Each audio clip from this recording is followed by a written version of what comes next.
Dear student, गेल्या भागामध्ये आपण सूक्ष्म अर्थशास्त्र आणि स्थूल अर्थशास्त्र याचा परिचय करून घेतला होता. म्हणजेच काय तर सूक्ष्म अर्थशास्त्र म्हणजे काय आणि स्थूल अर्थशास्त्र म्हणजे काय, या दोघांमध्ये काय फरक आहे ते आपण गेल्या भागामध्ये पाहिला होता. या भागामध्ये आपल्याला सूक्ष्म अर्थशास्त्राची व्याप्ती पाहायची आहे. म्हणजेच सूक्ष्म अर्थशास्त्र कोणकोणत्या भागामध्ये व्याप्त झालेलं आहे, त्याची व्याप्ती किती आहे आणि सूक्ष्म अर्थशास्त्रामध्ये कोणकोणत्या सिद्धांताचा अभ्यास आपल्याला करायचा आहे, कोणकोणत्या बाबीचा समावेश या सूक्ष्म अर्थशास्त्रामध्ये होतो ते आपल्याला पाहायचं आहे. तर मी प्रोफेसर अतुल वानखेडे इकॉनॉमिक्स क्लासेसमध्ये आपलं स्वागत आहे.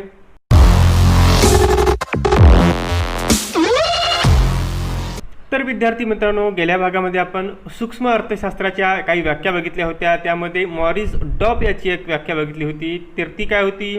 अर्थव्यवस्थेचे सूक्ष्मदर्शी अध्ययन म्हणजे सूक्ष्म अर्थशास्त्र होय. म्हणजेच अर्थव्यवस्थेमध्ये अति सूक्ष्म घटकाचा अभ्यास करणे याला सूक्ष्म अर्थशास्त्र असे म्हणतात. अर्थव्यवस्थेतील अति सूक्ष्म घटकाचा अभ्यास करणे, जसं की विशिष्ट उत्पादन संस्था, एखादी उत्पादन संस्था, एखादा व्यक्ती, एखादा कारखाना, एखादा उद्योग, तर याचा अभ्यास आपण सूक्ष्म अर्थशास्त्रामध्ये करत असतो. म्हणजेच अर्थव्यवस्थेतील लहान घटकाचा अभ्यास आपण सूक्ष्म अर्थशास्त्रामध्ये करत असतो. त्यानंतर केनेथ बोल्डिंग याची एक व्याख्या आहे. विशिष्ट उत्पादन संस्था, विशिष्ट कुटुंब, वैयक्तिक किमती, वेतन, वैयक्तिक उद्योग आणि विशिष्ट सुवस्तूचा अभ्यास करणारे शास्त्र म्हणजेच अर्थशास्त्र होय. म्हणजेच अर्थशास्त्रामध्ये, या सूक्ष्म अर्थशास्त्रामध्ये लहान घटकाचा अभ्यास करण्यात येत असतो. एखादी उत्पादन संस्था, एखादे कुटुंब, वैयक्तिक किमती म्हणजे काय तर एखाद्या वस्तूच्या वैयक्तिक किमती. समजा एक पेन आहे आणि या पेनची किंमत आहे 5 रुपये. तर ही 5 रुपये या पेनची किंमत आहे, तर ही किंमत कशी ठरली त्याचा अभ्यास या सूक्ष्म अर्थशास्त्रामध्ये केला जातो. त्यानंतर वैयक्तिक उद्योग, एखादा कारखाना असेल, एखादा उद्योग असेल, तर त्याचा अभ्यास सूक्ष्म अर्थशास्त्रामध्ये केला जातो. त्यानंतर विशिष्ट वस्तूचा अभ्यास करणारे शास्त्र. विशिष्ट वस्तू म्हणजे काय? हे पेन, या पेनीचा निर्मिती कशी झाली, कोणकोणत्या घटकापासून ही पेन तयार झाली, बाजारामध्ये ही पेन किती रुपयाला, हिची किंमत काय आहे. म्हणजे आपण एका वस्तूचा, या पेनीचा आपण अभ्यास करत आहोत आणि एका वस्तूचा अभ्यास सूक्ष्म अर्थशास्त्रात केला जातो. म्हणजेच सूक्ष्म अर्थशास्त्र कशाला म्हणतात तर अर्थव्यवस्थेतील अतिशय लहान घटकाचा, सूक्ष्म घटकाचा अभ्यास या शास्त्रामध्ये केला जातो. त्याला आपण सूक्ष्म अर्थशास्त्र असे आपण म्हणतो. यानंतर आपल्याला सूक्ष्म अर्थशास्त्राची व्याप्ती पाहायची आहे. म्हणजे सूक्ष्म अर्थशास्त्र काय आहे आपल्याला माहीत झालं, परंतु या सूक्ष्म अर्थशास्त्रामध्ये कशाचा अभ्यास केला जातो ते आपल्याला पाहायचं आहे. याची व्याप्ती किती आहे, कोणकोणत्या घटकाचा अभ्यास या सूक्ष्म अर्थशास्त्रामध्ये केला जातो ते आपल्याला पाहायचं आहे. त्यामध्ये सूक्ष्म अर्थशास्त्राची व्याप्ती आपल्याला पाहायची आहे. त्यामध्ये अ आहे वस्तूच्या किंमत निश्चितीचे सिद्धांत. त्यानंतर ब आहे उत्पादक घटकांच्या किंमत निश्चितीचे सिद्धांत. त्यानंतर क आहे आर्थिक कल्याणाचे सिद्धांत. या क मध्ये आर्थिक कल्याणाच्या सिद्धांतामध्ये 1 उत्पादन क्षेत्रातील कार्यक्षमता, 2 उपभोगाच्या क्षेत्रातील कार्यक्षमता आणि 3 एकूण आर्थिक कार्यक्षमता. तर या सर्वांचा अभ्यास सूक्ष्म अर्थशास्त्रामध्ये केला जातो. आपण आता प्रत्येक मुद्द्याला सविस्तरपणे पाहू. यामध्ये अ आहे वस्तूच्या किंमत निश्चितीचे सिद्धांत. काय आहे तर वस्तूच्या किंमत निश्चितीचे सिद्धांत. एखादी वस्तू आहे आणि तिची किंमत कशी निश्चित होते, तिची किंमत कशी ठरते, याविषयीचे जे सिद्धांत आहेत त्याचा अभ्यास सूक्ष्म अर्थशास्त्रामध्ये केला जातो. आता एखादी वस्तू आहे, तिची किंमत कशी ठरत असते तर त्यामध्ये 2 प्रमुख बाबीकडे आपल्याला लक्ष द्यावे लागेल. त्यामध्ये एक आहे वस्तूची मागणी आणि वस्तूचा पुरवठा. जसे की एक वस्तू आहे एक तर एक वस्तू घ्यायची, आपण वस्तू घेऊ आंबा. तर आंबा हे एक फळ आहे आणि आंब्याची किंमत आपण आज पाहतो मार्केटमध्ये आंबा आपल्याला स्वस्तामध्ये भेटतो. का भेटतो? कारण की मार्केटमध्ये आंब्याची आवक खूप आहे, आंब्याचा पुरवठा आहे. परंतु जेव्हा आंब्याचा सीझन नसेल, तेव्हा जर आपण आंबे घ्यायला गेलो किंवा आंबा विकत घ्यायला गेलो तर तेव्हा आंब्याची किंमत कशी राहील? जास्त राहील. का राहील? कारण मार्केटमध्ये, बाजारामध्ये त्या आंब्याची आवक, आंब्याचा पुरवठा कसा झालेला असेल? कमी असेल आणि त्यामुळे निश्चितच आंब्याची किंमत वाढलेली असेल. त्यासाठी आपण एक उदाहरण पाहू. एक शेतकरी आहे रामू नावाचा. तर हा रामू आपल्या शेतामध्ये गव्हाचे उत्पादन घेतो. यावर्षी तो आपला गहू घेऊन बाजारामध्ये विकण्यासाठी गेला. त्याने बाजारासाठी विकण्यासाठी गेला आणि यावर्षी त्याला गव्हाचा एकदम चांगला भाव मिळाला. परंतु हाच रामू गेल्या वर्षी जेव्हा आपले गहू बाजारामध्ये घेऊन गेला होता त्या वर्षी त्याला गव्हाचा भाव खूप कमी मिळाला. असे का झाले असेल? तर यालासुद्धा त्या गव्हाची मागणी आणि पुरवठा यामध्ये झालेला बदल हे कारण आहे. कारण की गेल्या वर्षी जेव्हा तो बाजारामध्ये गेला होता तर गेल्या वर्षी गव्हाचे उत्पादन भरपूर झाले होते आणि त्यामध्ये त्या बाजारामध्ये गव्हाचा पुरवठा तो जास्त झाला होता आणि निश्चितच त्या गव्हाचे भाव बाजारामध्ये कमी झाले होते आणि त्यामुळे रामूला गव्हाची जी किंमत आहे ती कमी मिळाली. परंतु यावर्षी जेव्हा रामू त्या बाजारामध्ये गेला आपले गहू घेऊन आणि त्यानंतर त्या गव्हाची किंमत यावर्षी त्याला जास्त मिळाली. ही का मिळाली असेल? कारण की यावर्षी पूर, दुष्काळ आणि त्यामुळे पाण्याची कमतरता असल्यामुळे गव्हाचे उत्पादन घटले आणि मार्केटमध्ये, बाजारामध्ये कमी गहू विकण्यासाठी आला होता आणि निश्चितच व्यापाऱ्याकडून जास्त पैशामध्ये रामूचा गहू घेतला गेला आणि रामूला जास्त पैसे मिळाले. म्हणजेच काय? तर गव्हाचे उत्पादन जास्त झाले तेव्हा गव्हाची किंमत काय झाली? कमी झाली.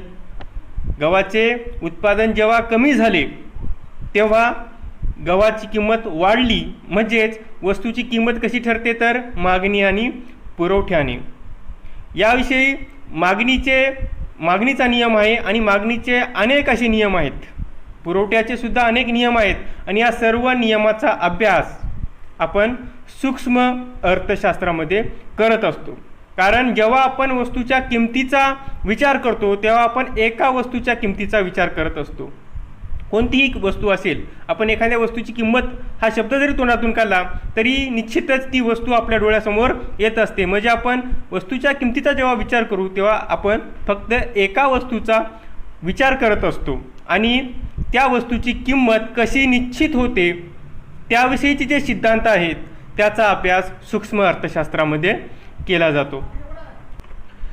त्यानंतर ब आहे उत्पादन घटकाच्या किंमत निश्चितीचे सिद्धांत. उत्पादन घटकाच्या किंमत निश्चितीचे जे सिद्धांत आहेत त्याचा सुद्धा अभ्यास सूक्ष्म अर्थशास्त्रामध्ये केला जातो. तर उत्पादन घटक काय आहेत? भूमी, श्रम, भांडवल आणि संयोजक. जेव्हा एखाद्या वस्तूचे उत्पादन केले जाते तेव्हा त्या वस्तूची निर्मिती करण्याकरिता, त्या वस्तूचे उत्पादन करण्याकरिता आपल्याला भूमी, श्रम, भांडवल, संयोजक हे उत्पादन घटक आपल्याला लागत असतात आणि या उत्पादन घटकाचा मोबदला दिल्यानंतर त्या वस्तूची किंमत निश्चित होत असते. समजा एक 10 रुपयाचा पेन आहे आणि 10 रुपयाचा पेन एका संयोजकानं, म्हणजे एका कारखान्याच्या मालकानं, त्याला आपण संयोजक म्हणतो, तर तो संयोजक काय करतो? त्या वस्तूची निर्मिती करत असतो. त्यानंतर उत्पादन घटक, ज्याने जे उत्पादन घटक वापरले त्या उत्पादन घटकाचा मोबदला देऊन त्यानंतर अतिरिक्त रक्कम त्या वस्तूची त्याला मिळाली तर तो त्याचा नफा असतो. म्हणजेच एक आपण उदाहरण घेऊ. एक कारखाना आहे, पेन तयार करण्याचा कारखाना. तर त्यामध्ये त्या कारखान्याने आपला कारखाना चालू करण्यासाठी एक जमीन भाड्याने घेतली. भाडे तत्वावर एक जमीन घेतली. त्यानंतर त्या कारखान्यामध्ये काम करणारे काही मजूर आहेत आणि त्या मालकाने कारखाना तयार करण्यासाठी एका बँकेकडून भांडवल घेतले. आणि संयोजक म्हणजे काय, तर तो स्वतः त्या कारखान्याचा मालक. आता त्या संयोजकाने त्या कारखान्यामध्ये पेनीचे उत्पादन केले, परंतु ते उत्पादन त्याला विकावे लागणार आणि तेव्हाच त्याला नफा मिळेल. आता ते उत्पादन जे तयार झाले त्याची किंमत ठरवण्यासाठी त्याला अगोदर उत्पादन घटकाची किंमत निश्चित करावी लागेल. म्हणजेच त्याने जी भूमी घेतलेली आहे, त्याने जी जमीन घेतलेली आहे, तिचं भाडं, तिचा खंड त्याला द्यावं लागेल आणि तो या पेनीच्या उत्पन्नातूनच तो खंड तो भरेल. उदाहरण, एक पेन आहे, 10 रुपयाची एक पेन. आपण उदाहरणाखातर एका पेनीचं उदाहरण घेऊ आणि एक पेन पाहू आपण. तर एक पेन आहे 10 रुपयाची आणि त्या कारखान्यामध्ये ती तयार झालेली आहे. तर त्या पेन तयार करत असताना, तो कारखाना तयार करत असताना त्या मालकाने, त्या संयोजकाने जी भूमी घेतली तिचं त्याला खंड द्यावं लागेल, तिचं भाडं द्यावं लागेल. तर त्यामधले 2 रुपये त्याने त्या भूमीसाठी दिले, त्याला आपण त्या भूमीचे भाडे म्हणतो, जमिनीचे भाडे म्हणतो किंवा खंड म्हणतो. अर्थशास्त्रीय भाषेमध्ये त्याला खंड म्हणतात. तर तो खंड दिला. त्यानंतर त्या कारखान्यामध्ये जेवढे श्रम करणारे जे मजूर होते, तर त्या मजुराला वेतन द्यावं लागते. 2 रुपये त्या वेतनामध्ये गेले. त्यानंतर त्याने बँकेकडून कर्ज काढलं होतं भांडवलासाठी, तर त्यासाठी व्याजाच्या स्वरूपात त्याला 2 रुपये द्यावे लागले. म्हणजेच खंड, वेतन आणि व्याज यांचे मिळून 6 रुपये झाले. तर त्या पेनीची किंमत तो निश्चित करेल. किती करेल? अंदाजे 6 रुपयाच्या जास्तच करेल, कमी करणार नाही. 6 रुपयाच्या जर कमी केले तर त्याला घाटा येईल. तर तो किंमत निश्चित किती करेल? 6 रुपयापेक्षा जास्त, जेणेकरून त्याला नफासुद्धा मिळेल अशा स्वरूपाची ती किंमत तयार करेल. त्या पेनीची किंमत त्याने ठेवली 10 रुपये. तर वरचे 4 रुपये त्याचा काय झाला? नफा झाला. म्हणजेच उत्पादन घटकाची किंमत निश्चित कशी होते त्याविषयीचे जे काही सिद्धांत आहेत त्याचा अभ्यास आपल्याला सूक्ष्म अर्थशास्त्रामध्ये करायचा आहे. तर क आहे आर्थिक कल्याणाचे सिद्धांत. यामध्ये 1 आहे उत्पादन क्षेत्रातील कार्यक्षमता, 2 आहे उपभोगाच्या क्षेत्रातील कार्यक्षमता आणि 3 आहे एकूण आर्थिक कार्यक्षमता. आता आर्थिक कल्याणाचे सिद्धांत असे बरेचसे सिद्धांत यामध्ये आहेत आणि या सर्व सिद्धांताचा अभ्यास आपण सूक्ष्म अर्थशास्त्रामध्ये करत असतो. त्यामध्ये 1 आहे उत्पादन क्षेत्रातील कार्यक्षमता. यामध्ये उपलब्ध साधनसामग्रीच्या मदतीने जास्तीत जास्त समाधान घडवून आणणे म्हणजेच काय? उत्पादन क्षेत्रातील कार्यक्षमता. उपलब्ध साधनसामग्री म्हणजेच काय? उपलब्ध संसाधने ही कशी असतात? मर्यादित असतात आणि या मर्यादित साधनापासून जास्तीत जास्त उत्पादन घडवून आणणे, तर ही काय आहे? उत्पादन क्षेत्रातील कार्यक्षमता. त्यानंतर ब आहे उपभोगाच्या क्षेत्रातील कार्यक्षमता. उपभोगाच्या क्षेत्रातील कार्यक्षमता म्हणजेच काय?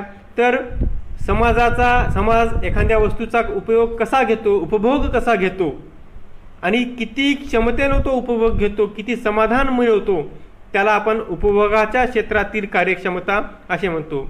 आता एखाद्या वस्तूपासून समाजाला समाधान मिळवायचे असेल तर ती वस्तू त्या समाजापर्यंत पोहोचली पाहिजे, तर तेव्हाच तो समाज त्या वस्तूचा लाभ घेऊ शकेल, उपभोग घेऊ शकेल. संसाधनाच्या कार्यक्षम वाटप झाला, प्रत्येक समाजापर्यंत ते संसाधने पोहोचली तरच तो समाज त्या वस्तूचा उपभोग घेऊ शकेल. म्हणजेच काय? तर यामध्ये काय आहे? वस्तूंचा, संसाधनाचा कार्यक्षम वाटप अशा प्रकारे झाला पाहिजे की त्यामध्ये समाजाचे जास्तीत जास्त समाधान होईल. त्यानंतर 3 आहे एकूण आर्थिक कार्यक्षमता. लोकांना प्राधान्याने हव्या असणाऱ्या वस्तूचेच उत्पादन होणे यामध्ये अपेक्षित आहे. म्हणजे जसे की लोकांना आज कोणत्या वस्तूची आवश्यकता आहे, कोणत्या वस्तू आज त्यांना पाहिजेत, त्याच वस्तूचे उत्पादन व्हायला पाहिजे. जर वस्तूचे उत्पादन झाले नाही तर समाजाला समाधान मिळणार नाही. समाजाला एक वस्तू पाहिजे असेल तर तीच वस्तू समाजाला मिळाली पाहिजे, दुसरी मिळून काही उपयोग नाही. जी वस्तू समाजाला पाहिजे त्या वस्तूचे जर उत्पादन झाले आणि ती वस्तू समाजाला मिळाली तर समाजाचे समाधान होईल. आणि यालाच एकूण आर्थिक कार्यक्षमता असे म्हणतात. तर आर्थिक कल्याणाचे सिद्धांत यामध्ये उत्पादन क्षेत्रातील कार्यक्षमता, उपभोगाच्या क्षेत्रातील कार्यक्षमता आणि एकूण आर्थिक कार्यक्षमता, तर यासंबंधी जे सिद्धांत आहेत तर या सर्व सिद्धांताचा अभ्यास आपण सूक्ष्म अर्थशास्त्रामध्ये करत असतो. तर ही झाली सूक्ष्म अर्थशास्त्राची व्याप्ती. तर विद्यार्थी मित्रांनो, या भागामध्ये आपण सूक्ष्म अर्थशास्त्राची व्याप्ती बघितली. यामध्ये कोणकोणत्या सिद्धांताचा अभ्यास करण्यात येतो ते बघितलं. त्यानंतर सूक्ष्म अर्थशास्त्राची व्याप्ती कुठपर्यंत आहे, कोणकोणत्या घटकांचा अभ्यास या सूक्ष्म अर्थशास्त्रामध्ये करण्यात येतो त्याचा अभ्यास आपण या भागामध्ये केलेला आहे. पुढच्या भागामध्ये आपण सूक्ष्म अर्थशास्त्राचे महत्त्व आणि सूक्ष्म अर्थशास्त्राचे वैशिष्ट्य याचा अभ्यास करणार आहोत. तर बघत रहा वानखेडे इकॉनॉमिक्स क्लासेस हे यूट्यूब चॅनल आणि सबस्क्राईब करा आणि बेल आयकॉनवर क्लिक करायला विसरू नका, कारण की येणारा प्रत्येक व्हिडिओ तुम्हाला आधी बघता येईल. तर भेटूया पुढच्या भागामध्ये.